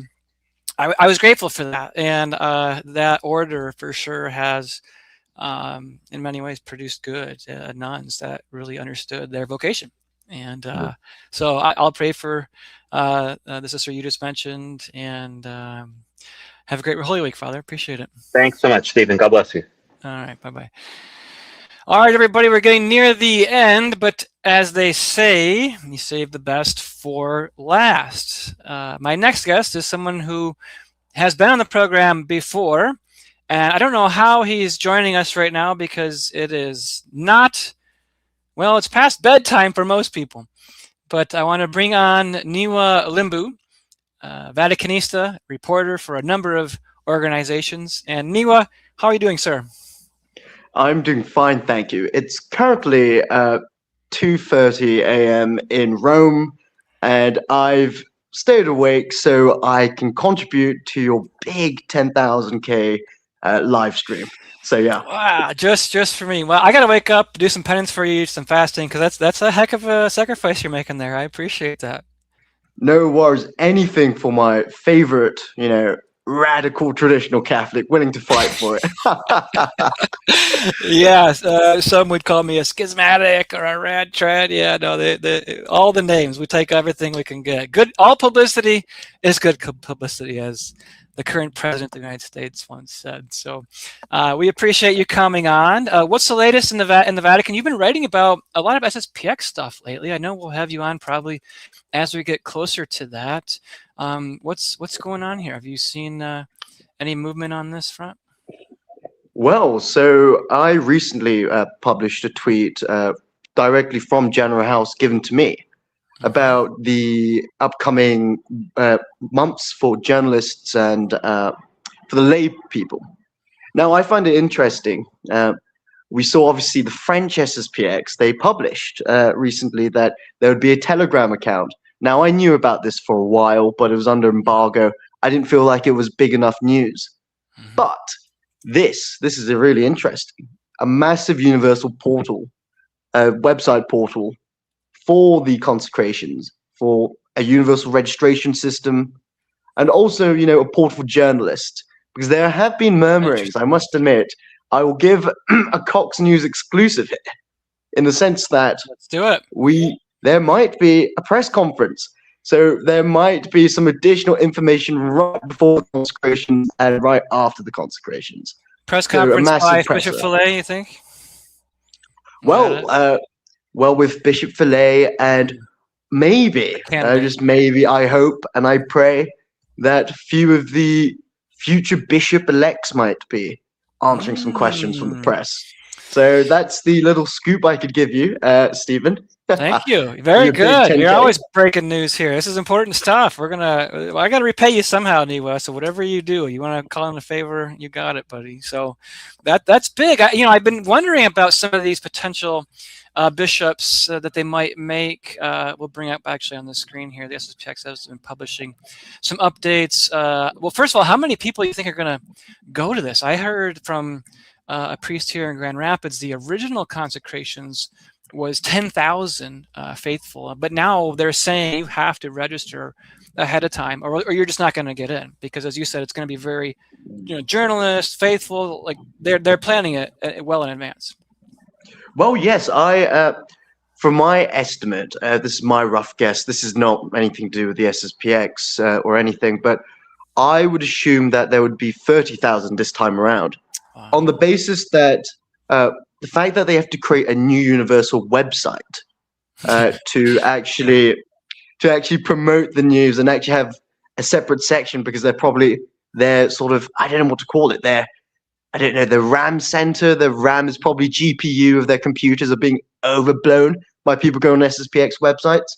And, we've got to remember, actually, that there's going to be lots of non-SSPX people coming to this. I didn't think so until I received abundance of messages on Twitter and on my email that they said, we don't go to the SSPX parishes or chapels, but we want to go. So they are prepping for that. Yeah, I wonder if they'll allow them. I mean, if I'm the SSPX, I kind of want to patronize, my supporters. Not just curious onlookers, right? I mean, I want my parents of priests, financial backers. I kind of prefer them, but I would obviously assume that preference would be given to. I don't know how the registration is going to look like, but I would assume preference would be given to people who attend SSPX chapels. Obviously, as a gratis for supporting the society. So I would assume that you would have to put down your district, you would put down your chapel, and I know some districts are organizing stuff via districts and chapels, so that could be interesting. And also, I think an important thing to note, and I think that one thing that's heavily being emphasized, is the fact that there are much more French trads now and American trads who've grown up in the SSPX or who've converted into the SSPX, who are more likely to attend the Cone consecrations of 2026. So, now, are you going to go yourself as a reporter? Well, my journalistic duties commit me to go, obviously. So I shall be going on an official journalistic capacity, if you know what I mean. Yeah.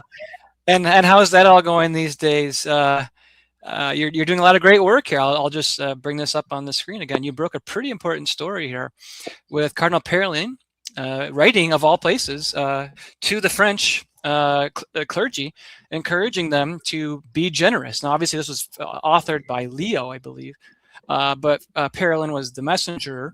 What'd you make of that, and what can you give us details on any more of that story? So, the event occurred on the sidelines of a Vatican conference, and as you know, with Vatican journalists, they like to get their little scoop. So the questions are being thrown around by other journalists, other Vaticanistas, were on the Iran war and whatnot. And, I felt like I was compelled. It was my duty, as someone who is so noble of you. You're just a duty-filled guy here, doing your state life, To quote our great overlord and our prefect for the Congregation of Divine Worship and the Sacraments, I am attached to the Vetus Ordo. And as a result of that, I thought it was an imperative for me to ask Cardinal Parolin, as it was only a day after his French letter Okay. that I should ask a question on the TLM, and specifically, what discussions did he have with Pope Leo? Of course, he didn't actually say anything on that regards, but I think what he said, his somewhat nothing burger comment, as some have analyzed, I think what we can see is that ever since the SSPX announcements for the episcopal consecrations, they've been trying to consolidate the trads because they Yes. know that it's better than vision. I Yes. mean, I've said this multiple times before, actually. I think this is somewhat generous, and it somewhat overturns TC, not in a legislative way, but in a pastoral way. It overturns it, but not Well, thoroughly. yeah, what do you foresee happening then? Because if the French, obviously, that's where SSPX are. It's the beating heart of the society. Will they then use, like France, as a test run, the Novus Ordo Church for maybe future expansions of the Latin Mass? Where do you see things going with it itself, aside from the SSPX stuff? I mean, a lot of trads were very happy about this news on social media lately. Yes, no. So I was fairly, I wouldn't say shocked. I was just somewhat surprised. We all knew, as most Vaticanistas knew, that there would be some Vatican document coming out on the traditional Latin Mass, but we did not expect it to be, just under a year of Pope Leo's papacy. And I think this is the first time ever since the Elise and Crux interview Pope Leo did that we've seen something direct on the traditional Latin Mass coming through Cardinal Parolin through Pope Leo via Cardinal Parolin. So I think, they are heating things up, obviously, for the episcopal consecration. They know that they want to consolidate. And I think we need to take our wins. I'm trying to be positive with most things. So we should take this win with a stride, but we need to be cautious. I think I mentioned this in my article. I said that, we've seen cases such as the rumor of the England and Wales Bishops' Conference, I think it was last year, where they said, oh yeah, we're going to liberate the traditional Latin Mass. The Apostolic Nuncio, Archbishop Buendia, said that it came through his own mouth. He said it to the English bishops. Well, that wasn't the case. We saw Monsignor Edna of the CDW clarify that. So we need to be careful with these things. We've not seen any legislative change, but we've seen pastoral change, which is an indicator to say, maybe we're not going to go to Summorum Pontificum, but we're going to see a general sort of lax liberalization or something that will reverse Pope Francis's TC, which I think is probably one of the main issues, because with TC, they don't want to criticize Pope Francis. That's a given. We all know that. It's a somewhat, if I was a Vatican bureaucrat myself, I wouldn't want to criticize Pope Francis just under a year. So I could see the optics of the Vatican not trying to do that and not trying to legislate anything. If anything, if we do see a document that goes against Traditionis Custodes, it might happen in the next 3 years. Don't expect it to be instant. Because mind you, the latest document, well, the most rumored document, the next document from Pope Leo will be his first encyclical, and that will be on AI. I think, we reported on it as well, leaking from the Vatican. So, I think that's the best analysis I could give you at 2:30 a.m. right now. Well, Pax Christi, thank you for becoming a member. We appreciate that here. Definitely be sure to engage in the conversation. And next time we have a live stream, if you wish to come on, that'd be fantastic. What do you think is the significance, though? Because it was Fernandez who met with the SSPX, met with them, and then they had the back and forth, which obviously, from a certain perspective, did not go too well. Fernandez said, you're going to be all excommunicated. And now Parolin is basically, I won't say the mouth of Sauron, but he's the puppet, if you will, the medium through which Leo is speaking now to the trad world. Is there significance in that shift? Is Fernandez now saying, is Leo saying to Fernandez, you buffoon, I don't want this mess. We have to find a solution. Do you see anything to that at all, Niwa? I've not seen anything directly, but I think Cardinal Parolin's comment, and actually, I don't know if you're a reader of Our Sunday Visitor, one of our favorite Catholic Not newspapers. usually. No. Yes, and they recently did an interview with Cardinal Roche, actually. Okay. Roche obviously stuck to his line, saying that, the liberation of the TLM wasn't meant to be for young people. It's meant to be older people attached to the older right. So, but, obviously, I think that's one of the main focal points, what the CDW says. Obviously, it seems like Roche hasn't changed his line somewhat. But to have Parolin change his line, to have, Leo's letter to essentially hammer against TC, I think there is a shift, and obviously, like we said, with the whole SSPX situation. So yeah, I wouldn't say they're worrying, but I would say they're playing the Roman game, which they know what they're doing. I mean, I think I've said it multiple times on your channel before. They've played these games before. I mean, they know what they're doing. It would be foolish for us to say that they're doing this out of kind will. It's Rome just being Rome. Yeah.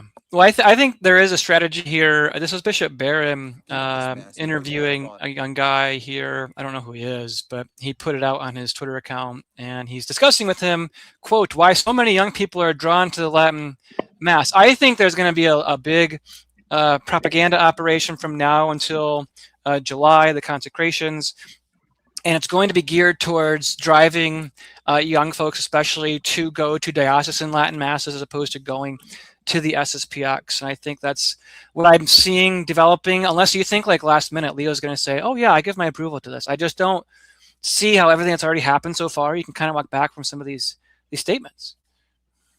Yeah, no, I somewhat hold that view as well. I don't think Leo's going to say last minute to the society, yeah, here, boys, here's your approval. Now go consecrate 10 bishops. I don't see that happening.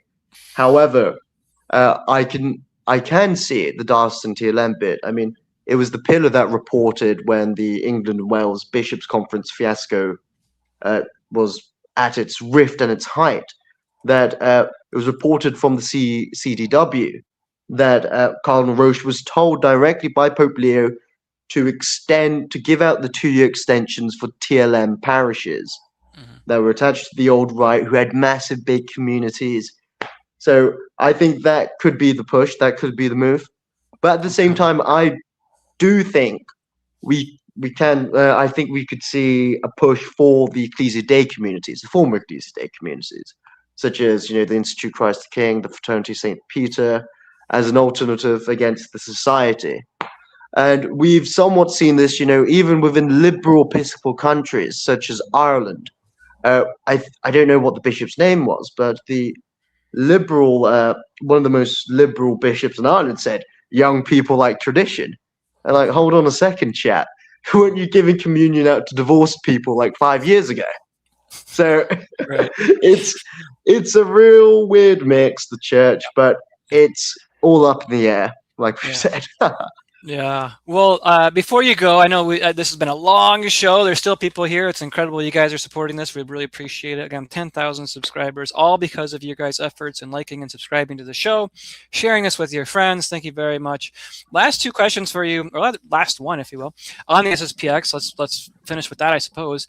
How many are you hearing, and any names out there? I've speculated various times. Obviously, there's going to be an American. I have speculated Father Thiemann, Father Rutledge, maybe Father Michael McMahon. He's a little older, Yale graduate, friends with what I heard. Brett Kavanaugh, I think he went to Yale together around the same time. Maybe that's a stretch, but any details on there you can provide? Well, the bishop's numbers haven't been confirmed. Like I think I reported in February, that there would be there was 12 names from an internal list that has been confirmed by the society. So 12. That in itself is pretty massive. From my understanding, it's going to be 4 to 5 bishops. I don't know concretely yet the numbers, but I'll have discussions with General House and I'll give it to Cox News. Don't worry. But the names I really thought about, actually, which I reported on, was first of all was Father Favre of the former district superior for Switzerland. As you know, he's been replaced by Father Risa. Now, what's really interesting is that Father Father is somewhat young, right age for episcopal consecrations, and it was through the decision of Father Pagliani and his council that he should step down in order for 34-year-old Father Risa to lead the district. Now, he's always been touted, Father Father, as an episcopal candidate. So for Pagliani to essentially say, step down so you can become a bishop, I think that is the move that's going to be made. Because obviously, as we know, except for the exception of Bishop Fillet, it is taboo for the society to put one of their heads of a district or head of the society to be a bishop. Really, I believe, if I'm correct, This is Father Favre. Yes, I believe, if I'm correct, the only case after Archbishop Lefebvre was Bishop Fillet, because it was against one of the constitutions of the society to have a bishop to be head of it, so head of the society. So I think that was, I think it would be somewhat interesting if they did choose Pagliani, but they won't. The other name was obviously Father Thiemann. I had a strong indication that Father Thiemann would become one of the English-speaking bishops. As you may know, I think he's on the liberal wing of the society. He spoke a lot against when the resistance was popping up in 2012, 2013, against the resistance at the time. So he would obviously be on the liberal side of what the society is. I would then have a guess that either the French-speaking bishop or one of the German-speaking bishops, or maybe the Spanish-speaking bishop would be more conservative one, quote unquote conservative. So Tissio adjacent, William adjacent bishop for the society. Right. So here's and I think the last Thiemann here, professor Yes. appointed rector in Australia. I think he's down in Australia, was the rector and then district superior, and I think his term is up now. So I wonder if he'll be moving anywhere. Yes, I would say the last name I would really think about. I know there's three of them. I've forgotten which one it was, but Father Leroux. Yeah, he's in Canada now. He's older though. Yeah. Yes. Also, there's other names around. So the head of the Cone Seminary, he did that sermon that was published by Remnant. Yeah, De La Coste. So those were the names flown around. Realistically, I could see probably two of them getting chosen. So yeah, but no, we have to wait. I mean, I think you reported on this. We have to wait for May. Yeah, here's Father De La Coste, head of the SSPX Cone Seminary, I think in his early 40s. Yeah, May is what I'm hearing. They'll probably make an announcement or something. So we'll see if that's true. But Niwa, thank you for being here. Anything else to add, my friend, other than your usual reporting on everything, which was fantastic? Well, I would just say actually to your viewers that, you're a great guy, Stephen. Good guy to have banter with. I'm sure you're a good guy to have a drink in the pub with. So, I mean, I wouldn't want to give an official endorsement, but I will give my illicit and licit endorsement to for everyone to subscribe to your Substack. I'm sure you do good work, even though optically, my work is different from yours. You do some groundbreaking journalism.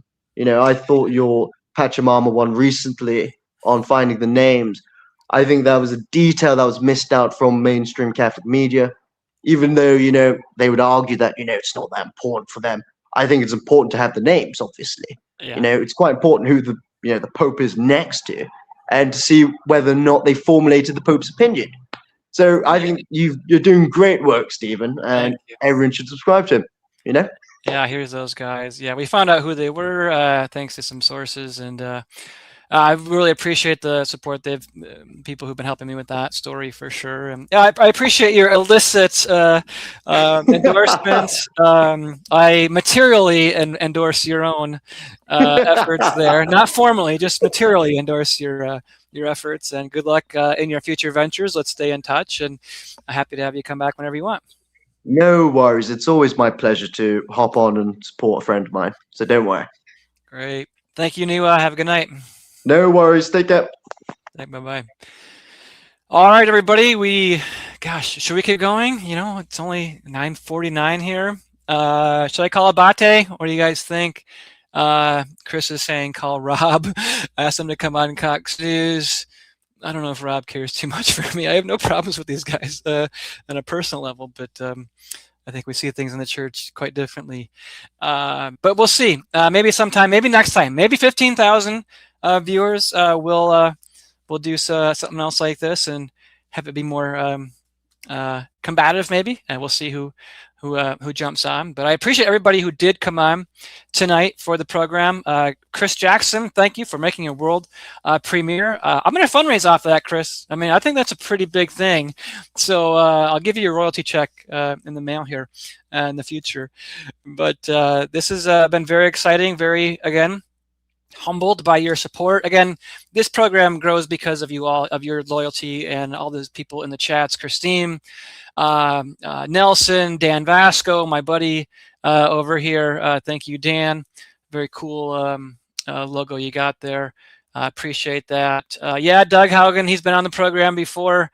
Mary, I see you. Dr. Diamond. The show's kind of getting over, unfortunately, so we'll have to have a program like that in the future. Appreciate everything. Again, I'm just going on, but that's the stream. Appreciate it. I imagine SedePicante will be doing an after show, so tune into him or Telecast, I'm sure. And enjoy your night, enjoy your evening, enjoy and have a holy last week of Lent here. Holy Week, of course. Make some extra sacrifices for myself. I'll pray for you all. I always pray for my benefactors and supporters and all the people in my comments. So appreciate it, and talk soon. Bye-bye.